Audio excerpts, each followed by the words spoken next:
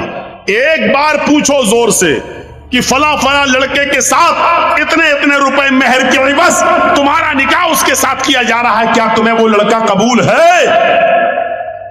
وہ لڑکی سر نیچے کر لے، خاموش ہو جائے تو یہی اس کی اجازت ہے۔ اذنها سماعتها، اس کی خاموشی ہی اس کی اجازت ہے بس، اور وہیں سے اس کے دستخط کروا لو۔ چلو نہیں بولے گی کوئی بات نہیں، چلو سائن کرو۔ اگر لڑکی نے سائن کر دیے یہ اس کی اجازت ہو گئی، اور اگر اس کو لڑکا پسند نہیں تو وہیں پر وہ کہہ سکتی ہے کہ مجھے پسند نہیں ہے یا میں نکاح نہیں کرنا چاہتی اس سے۔ پھر اس لڑکے کا نکاح کسی بھی قیمت پر نہیں ہوگا۔ لڑکے کا نکاح لڑکی کی اجازت کے بنا نہیں ہو سکتا ہے، اس لیے پہلے اسلام نے یہ پاور یہ ادھیکار لڑکی کو دیا ہے۔ بارات لے کے تم پہنچ بھی گئے، تمہارے ساتھ 400 پیٹو بھی پہنچے ہوئے ہیں جو لڑکی والے کے ہاں کھانے کے لیے بھوکے بھیڑیوں کی طرح پہلے پہنچے ہوئے ہیں، اور نکاح سے پہلے ناشتے کا دور چلتا ہے، اور ناشتے کے دور نظر رکھی جاتی ہے کہ بعد میں زندگی بھر لڑکی کے باپ کو تانے مارے جائیں گے اگر ایک بھی مٹھائی میں کچھ گڑبڑی پیدا ہو گئی تو۔ تیرے باپ نے یہی بارات میں کھلایا تھا، اس لیے بیچارہ لڑکی کا باپ قرض ورز لے کر کسی طریقے سے اس بھوکے بھیڑیوں کا پیٹ بھرتا ہے اور اچھا سے اچھا کھلانے کی کوشش کرتا ہے تاکہ یہ بھیڑیے بعد میں منہ نہ کھولیں۔ الٹا سی برا ہنسی آ رہی ہے، بارات میں آپ ہی لوگ تو جاتے ہو اور ہنس رہے ہو یہاں بیٹھ کر۔ یہ بھوکے بھیڑیے کون ہیں؟ ہم اور آپ ہی تو ہیں۔ سسٹم بدلیے، سسٹم آسانیاں پیدا کرو نکاح کے اندر، تاکہ لوگ جن کے گھروں میں بیٹیاں بیٹھی ہوئی ہیں ان کے نکاح ہو جائیں۔ آج ایک موٹر سائیکل نہیں ہے دینے کے لیے، اس لیے اس کی عمر بڑھتی جا رہی ہے۔ اس لڑکی کی عمر اتنی بڑھ رہی ہے کہ اس کی دوسری بیٹی بھی شادی کے لائق ہو گئی ہے، لیکن ابھی بڑی بیٹی کا نکاح نہیں ہوا ہے، تب تک دوسری بیٹی جوان ہو گئی ہے، اس کو بھی ایک موٹر سائیکل چاہیے داماد کو دینے کی۔ کیا سماج اس کا ذمہ دار نہیں ہے؟ ہر گاؤں میں ایک مدرسہ چلا لیتے ہو، ہر گاؤں میں مسجدیں بنا لیتے ہو، اس کی کمیٹیاں بن جاتی ہیں۔ کیا گاؤں میں ایسی جوان بیٹیاں نہیں بیٹھی ہوئی ہیں جن کی عمریں بڑھتی جا رہی ہیں اور جہیز نہ ہونے کی وجہ سے میرے پیارے ساتھیوں ان کے نکاح نہیں ہو رہے ہیں؟ سماج یہاں کہاں چلا جاتا ہے؟ یہاں سماج کیوں سوتا ہے؟ ان غریب لڑکیوں کی شادی کا انتظام سماج کے پاس کیوں نہیں ہے؟ ان کا گھر بسانے کا انتظام کیوں نہیں ہے؟ کیا اللہ کے نبی جناب محمد رسول اللہ صلی اللہ علیہ وسلم ساموہک وواہ کا پرچلن نہیں چلایا کرتے تھے؟ یہ تنظیم نہیں چلاتے تھے؟ میرے بھائیو، اللہ کے نبی جس کو جہاں بھیجتے تھے اور کہتے تھے کہ فلاں گھر والوں سے کہنا کہ اللہ کے نبی نے مجھے بھیجا ہے اور آپ کے گھر میں ایک بیٹی ہے، وہ مجھ سے شادی کرانا چاہتے ہیں، آپ ان کی شادی کر دیجئے۔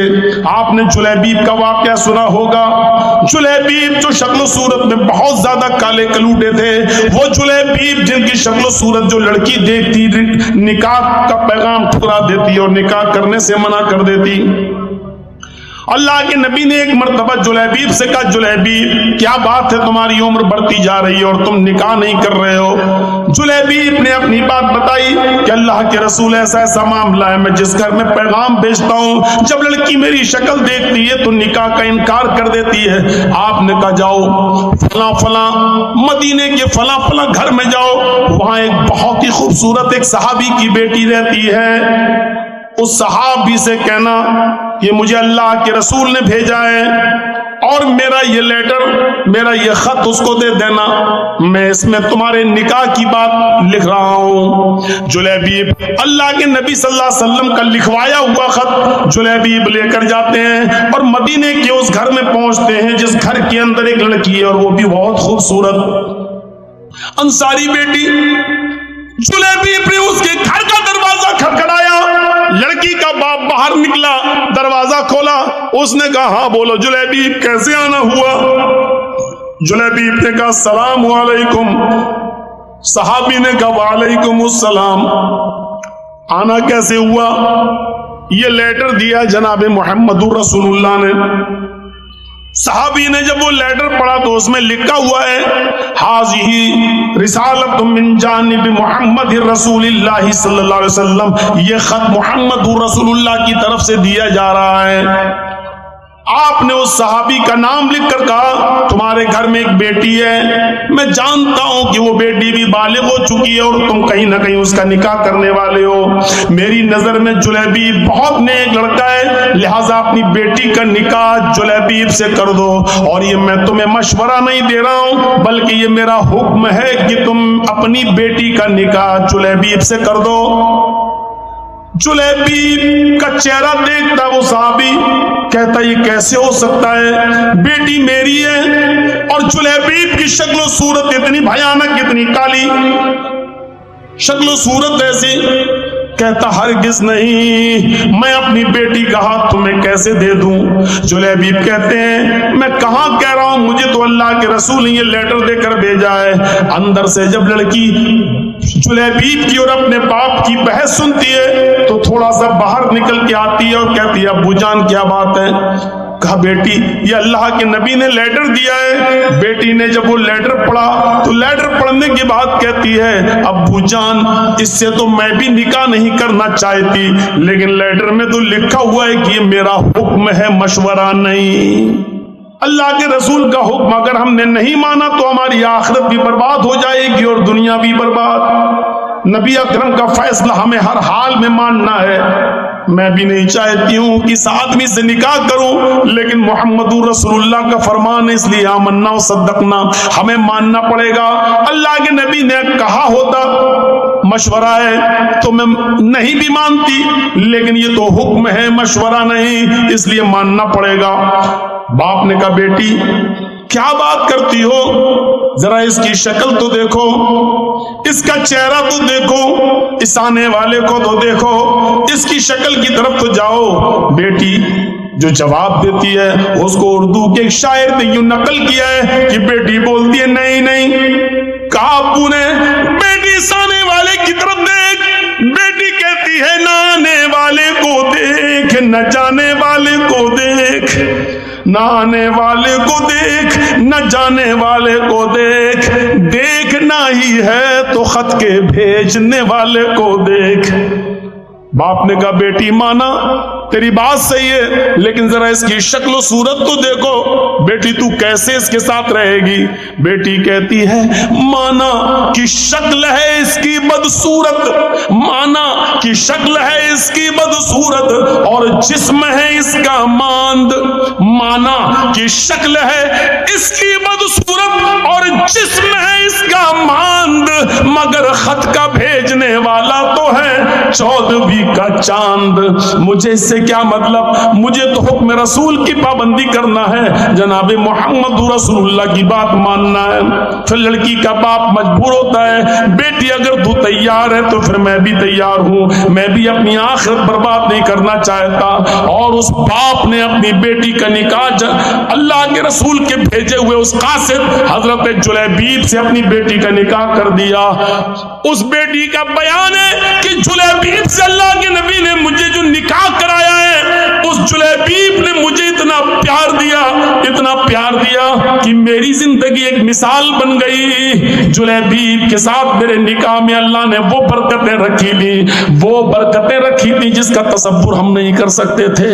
تو میرے پیارے ساتھیوں، حکم رسول دیکھو، شادی کے اندر آسانیاں پیدا کرو، اپنی بچیوں کے لیے بھی اور اپنے بیٹوں کی شادیوں میں بھی آسانیاں پیدا کرو۔ اللہ کے نبی نے فرمایا سب سے بابرکت نکاح وہ ہے جس کے اندر خرچہ سب سے کم ہو۔